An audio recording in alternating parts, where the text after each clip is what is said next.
Όταν σας ακούω να μιλάτε, μου έρχεται στο μυαλό ένα σκοπτικό δύστιχο που έχουμε στην Κρήτη, που λέει: είπαμε πολλά ψέματα να πούμε μια αλήθεια, φορτώσαμε ένα μποντικό 9 κιλά ροβίθια. Και ξεκινάω γιατί εγώ, όπως ξέρετε, είμαι πάντα πολύ συγκεκριμένος. Ήρθε στα χέρια μου πριν από αρκετό καιρό και διαβιβάστηκε στην εισαγγελία δεόντως ένας κατάλογος που προφανώς δεν έχει την υπογραφή σας, γιατί είναι κατάλογος ρουσφετιών, και ο οποίος δίπλα σε 23 ονόματα, των οποίων όλων η πρόσληψη έχει γίνει το διάστημα που εσείς είστε υπουργός στο Κελπνό, με διάθεση πάρα πολλών στο Υπουργείο Υγείας και Κοινωνικών Ασφαλίσεων, που δίπλα στα ονόματα αυτά υπάρχει το όνομα του κυρίου Θεοδωράτου, το ξέρετε, θα σας το δώσω εσάς, θα σας τα δώσω εσάς, κύριε Γεωργιάδη, γιατί στη Βουλή επίσημα, επειδή είναι στοιχείο της δικογραφίας, το ξέρετε καλά ότι δεν μπορεί να κατατεθεί, σε εσάς θα τα δώσω, στα χέρια σας. Μην γελάτε, μην γελάτε. Και καθίστε ψύχρεμος και καθίστε καλά. Λοιπόν, αυτά λοιπόν τα 23 ονόματα έχουν δίπλα το όνομα του κυρίου Θεοδωράτου, το ξέρετε, νομίζω ήταν συνεργάτης σας στενός, διευθυντής και του γραφείου σας, ένα φεγγάρι κτλ. Ως συστής σας στο Κελπνό, έχει το όνομα το δικό σας, Άδωνης, και έχει και το όνομα της συζύγου σας, σε ένα από αυτά τα ονόματα. Για λόγους προστασίας προσωπικών δεδομένων θα αναφέρω μόνο 3-4 ονόματα από αυτά εδώ. Θα τα πω δημόσια, γιατί έχουν βγει και δημόσια αυτά, τα οποία είναι τα εξής. Η κυρία Δεμέντη Ιωάννα διορίστηκε στο Κελπνό 18/9/13 ως 31/5/14. Αυτή η κυρία είχε βγει και είναι στα, αν ψάξει κανείς στο ίντερνετ θα τα δει όλα, ήτανε άμυστη συνεργάτης του γραφείου τύπου σας. Έτσι έχει βγάλει. Υπάρχουν μάλιστα και μερικά σκοπτικά δημοσιεύματα, γιατί πρόκειται για μια πολύ ευηδή κυρία, η οποία είχε σπουδές αερόμπικ και τα λοιπά και βιβλιοθηκονομίας, η οποία ήταν υπεύθυνη στο γραφείο τύπου σας, η οποία όμως βρίσκεται διορισμένη στο Κελπνό. Το διάστημα που είστε 18/9/13 έως 31/5/14. Έχετε μια έκφραση απορίας στο πρόσωπό σας. Όλες οι συμβάσεις αυτές που θα αναφέρω λήγουν 31/5/14, μερικές μέρες πριν φύγετε από το Υπουργείο.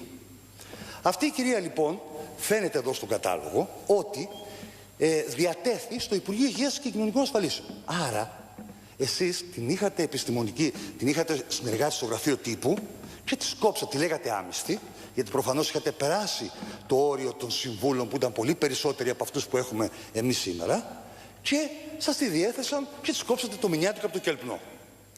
Το δεύτερο είναι δύο άλλα ονόματα. Ένας Θεοδωράτος Ιωάννης, μάλλον συγγενής του κυρίου άλλου Θεοδωράτου, και η σύζυγός του, μια κυρία Ιωαννίδου, η οποία και αυτή διορίζεται στο Κελπνό, που μάλλον και αυτή είναι συνεργάτη σας.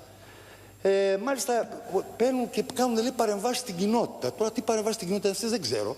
Και αυτοί διορίζονται 1/11/13, 31/5/14. 15/7/13, 31/5/14. Προσέξτε τώρα. Ένα πιο κραγμένο, που δεν είναι στους 23, είναι 24. Έχετε ένα συνεργάτη, ονόματι Βασίλειος Μπεσκένης. Τον ξέρετε? Ήταν ο υπεύθυνος, και φαίνεται στη διάβγεια αυτό, του γραφείου τύπου σας, στο Υπουργείο. Ο κύριος Μπεσκένης, ο οποίος τον είχατε εκεί με μισθό αυτό.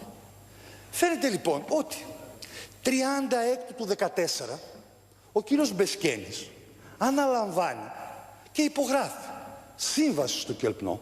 Σύμβαση στο Κελπνό. Δηλαδή εσείς φύγατε 7, 8, 10 Ιουλίου, νομίζω κάπου εκεί.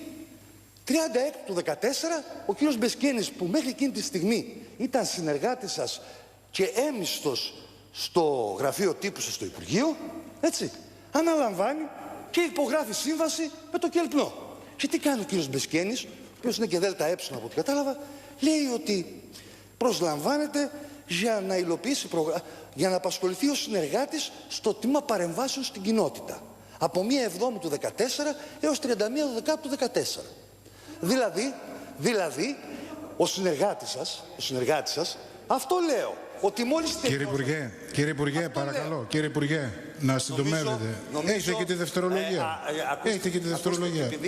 Κύριε Πρόεδρε, θα ζητούσα μία επίοικια, ακούστε με λίγο, θα ζητούσα μία επίοικια, διότι εγώ όταν λέω κάποια πράγματα Όταν λέω κάποια πράγματα είμαι πολύ και συγκροτημένος και ψαγμένος. Και επειδή μπορεί να σηκώνουμε φασαρία, κουνώντας τα δάχτυλα, βρίζοντας κτλ. Και βοηθούν και τον ΜΜΕ. Αλλά εδώ μιλάμε για συγκεκριμένα στοιχεία. Αυτός ο κύριος λοιπόν, μόλις τελειώνετε εσείς και φεύγετε το Υπουργείο, προφανώς ανακαλύπτει τα κρυφά του ταλέντα, ας πούμε, σε σχέση με την επιδημιολογική επιτήρηση των πασχόντων από τον ιό του AIDS, από άλλα προγράμματα κτλ. Και αναλαμβάνει 6 μήνες στο Κερπνό. Ο διευθυντής του γραφείου τύπου σας. Έτσι. Λοιπόν, αντίστοιχη ιστορία συμβαίνει. Αυτά λέω τα 3 ονόματα δημόσια. Λέω τα 3 ονόματα δημόσια. Διότι υπάρχουν και άλλα ονόματα εδώ. Έτσι. Ηρεμία, ηρεμία. Λοιπόν, ηρεμία. Καταλαβαίνω τη θέση σας, αλλά ηρεμία. Λοιπόν, έχουμε και άλλα πράγματα. Εδώ υπάρχει και μια άλλη κυρία, θα το πω και αυτό το όνομα, Κατράβα Παρασκευή, η οποία είναι αδελφή μιας κυρίας, η οποία και αυτή διορίζεται από 15 Εβδόμου του 13 ως 31 Πέμπτου του 14. Η οποία είναι μάλλον αδελφή μιας κυρίας με την οποία έχετε μαζί μια εταιρεία, την οποία τη δηλώνετε στο πόθεν έσχε σας. Έχω την αίσθηση. Που είναι η ελληνική παιδεία. Καλά τη λέω. Ελληνική αγωγή, συγγνώμη. Η ελληνική αγωγή λοιπόν, αυτή είναι μια εταιρεία την οποία τη δηλώνετε και έχετε το 70%. Αυτή η εταιρεία όμως βλέπω ότι έχει τα 420, μάλλον έχει το 49% μιας εταιρείας που λέγεται ΑΕ, εκδρομές, εκδόσεις, συνέδρια, που η οποία είναι ανώνυμη εταιρεία, η οποία εσείς έχετε την ελληνική αγωγή με 70%, η οποία ελληνική αγωγή έχει την εταιρεία ΑΕ, την οποία είχατε συστήσει από το 2001 εσείς μαζί με τον κύριο Κισανδράκη, έναν καναλάρχη, και η οποία δεν τη δηλώνετε στο ποθενέσχη σας τα τελευταία χρόνια, ενώ φαίνεται από το 2014, τον τελευταίο ισολογισμό που έχει δημοσιευτεί, ότι η ελληνική παιδεία που εσείς έχετε το 70% έχει το 49% της ΑΕ που λέγεται ΑΛΣ. Η οποία ΑΛΣ, πιάστε λίγο το κεφάλι σας, η οποία ΑΛΣ ανήκει σε αυτόν τον κύριο Κισανδράκη, ο οποίος κύριος Κισανδράκης είναι μέτοχος στην Ηρακλής Μέντια, η οποία και στις γενικές ραδιοτηλεοπτικές επιχειρήσεις ΑΕ Blue Sky, οι οποίοι όλος τυχαίως το 2014 πήραν από τη διαφημιστική πίτα του Κελπνό γύρω στα 100 χιλιάρικα. Ενώ εσείς ήσασταν υπουργός. Πήραν 100 χιλιάρικα. Για να προφανώς προέβαλε κάποια διαφημιστικά μηνύματα του Κελπνό. Το θεωρείτε ηθικό? Δεν ξέρω αν είναι νόμιμο. Το θεωρείτε ηθικό εσείς να είστε υπουργός, ιδιοκτήτης μιας ΕΠΕ, η οποία έχει σχεδόν το πλειοψηφικό πακέτο μιας εταιρείας, που την έχετε φτιάξει εσείς μαζί με ένα συνεταίρο. Πώς συνεταίρος έχει κανάλι και θα παίρνει 100 χιλιάρικα από το Κελπνό τη χρονιά που είστε υπουργός. Δεν ξέρω κατά πόσον είναι τόσο ηθικό αυτό το πράγμα. Πάμε λίγο παρακάτω. Κύριε Υπουργέ, πόσο παρακάτω? Σας παρακαλώ τώρα. Φτάσατε ήδη τα 8,5 λεπτά. Όχι, σας παρακαλώ κύριε Γεωργιάδη, δεν είναι προσωπική σας υπόθεση. Υπάρχει ένα συγκεκριμένο χρονοδιάγραμμα. Δίνουμε την απαραίτητη ανοχή από το Προεδρείο. Τη ζήτησε και ο Υπουργός. Περιμένουν συνάδελφοι άλλοι να υποστηρίξουν τις ερωτήσεις τους. Σας παρακαλώ. Θα απαντήσω για τα φάρμακα στη δευτερολογία. Απλά θα πω μία κουβέντα μόνο. Κοιτάξτε, δείτε τώρα τι ήρθε σήμερα από το Κερπνό. Επιτέλους. Αυτά τα 23 ονόματα, επειδή λοιπόν είναι προφανές ότι αυτά τα άτομα διορίστηκαν την περίοδο που ήσασταν εκεί, έφυγαν όλα την ίδια μέρα. Μάλλον τους περισσότερους από αυτούς τους χρησιμοποιήσατε ως συνεργάτες. Και επειδή το Κερπνό ήταν εκτός δημόσιου λογιστικού, κάνατε ό,τι θέλατε. Εγώ ούτε προσωπικά έχουμε κανένα από τους ανθρώπους, ούτε προσωπικά έχουμε εμείς οι δύο. Αλλά τέλος πάντων, όταν βλέπουμε μια παρανομία, εμείς είπαμε ότι αυτά θα τα ανακαλύψουμε. Και τα δώσαμε στον εισαγγελέα και περιμένουμε να το ψάξει. Διότι εδώ τώρα, και αν μ' ακούει κανείς εισαγγελέας, αν μ' ακούει, επιτέλους, το έχει τόσο καιρό στα χέρια του και δεν βλέπω να γίνεται τίποτα. Και έχετε σήμερα ένα χαρτί το οποίο λέει το εξής για αυτά τα 23 ονόματα.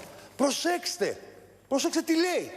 Με τις υπογραφές της υπεύθυνης του τμήματος διοικητικού και της υπεύθυνης του τμήματος οικονομικής διαχείρισης του ΚΕΛΠΝΟ σήμερα. Πρόσεξε τι λέει.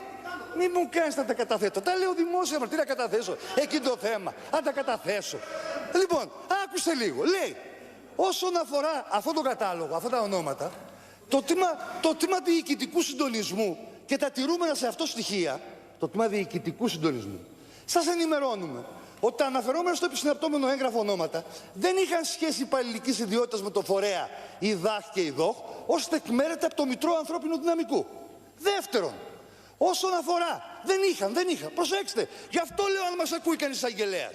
Δεύτερον, όσον αφορά στο τμήμα οικονομικής διαχείρισης, από τα τηρούμενα στο γραφείο μισθοδοσίας, προκύπτει έμιστη σχέση των εν λόγω ατόμων, αλλά λόγω κατάσχεσης του αρχείου δεν μπορούμε να τα δούμε. Δηλαδή, κάψατε τις συμβάσεις, τα σβήσατε, τους διορίσατε εκεί.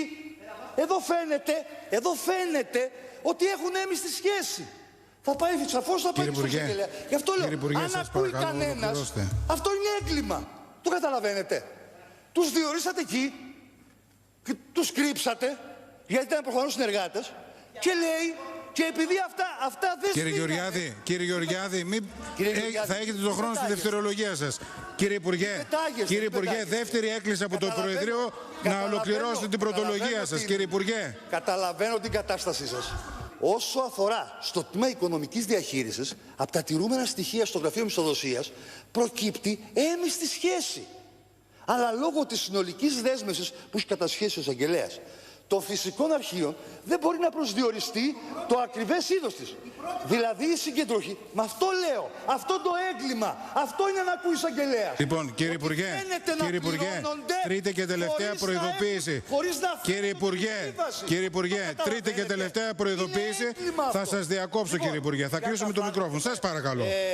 Τώρα 12 λεπτά έχετε φτάσει. Το πρώτο ημίχρονο τελείωσε. Το δεύτερο ημίχρονο θα είναι πιο σκληρό. Λοιπόν,